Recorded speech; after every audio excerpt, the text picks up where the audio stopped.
Pernah nggak kamu mikir, kenapa satu anak bisa jadi jahat, tapi seluruh kelas terlihat seperti ikut menciptakan kejahatan itu? Atau lebih tajam lagi, kalau satu orang dibully sampai hancur, apakah pelakunya cuman si pembuli?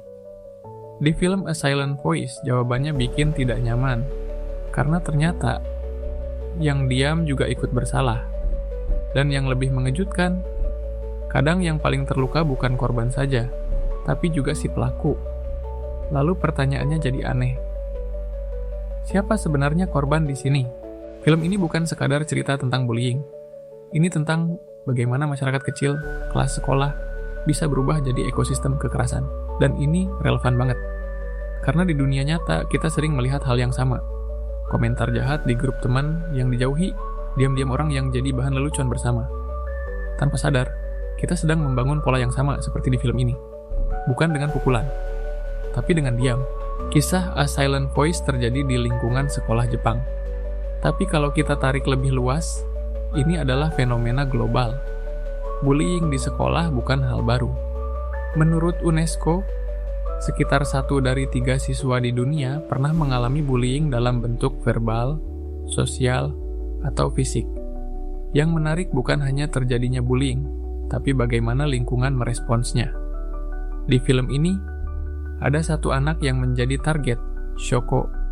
Ada satu pelaku utama, Shoya. Tapi ada satu kelas penuh penonton pasif.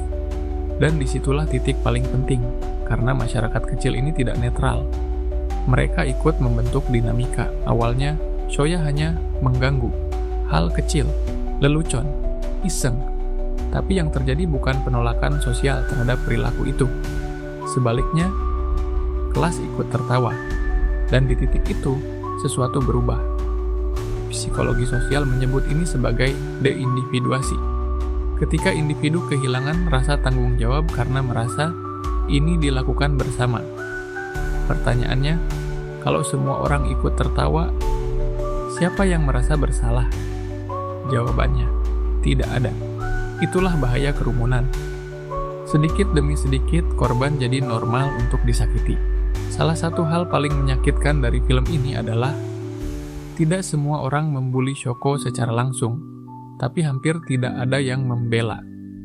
Dan ini penting. Dalam psikologi sosial, ini disebut bystander effect.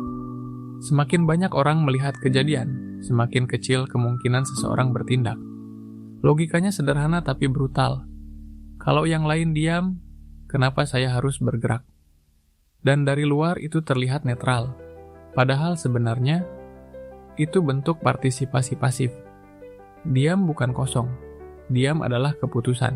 Setelah Shoya dewasa, cerita berubah. Dia bukan lagi anak jahat. Dia jadi orang yang dihantui rasa bersalah. Ini bagian yang jarang dibahas.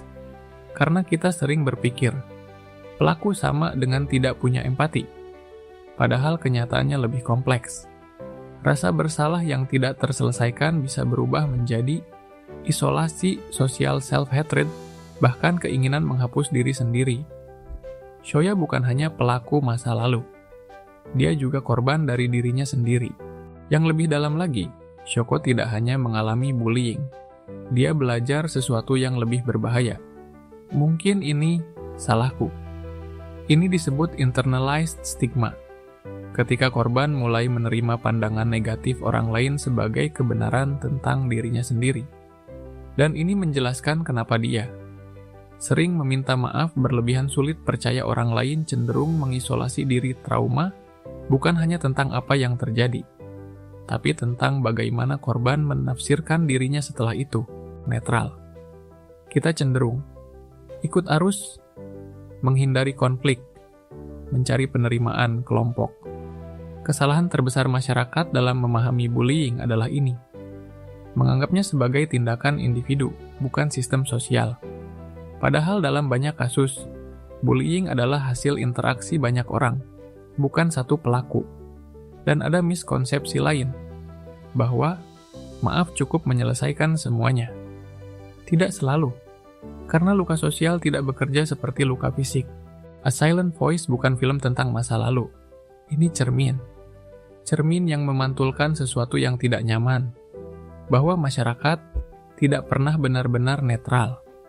Setiap tawa yang ikut kita lepaskan, setiap diam yang kita pilih, setiap tindakan kecil yang kita anggap sepele, semua itu membentuk realitas sosial.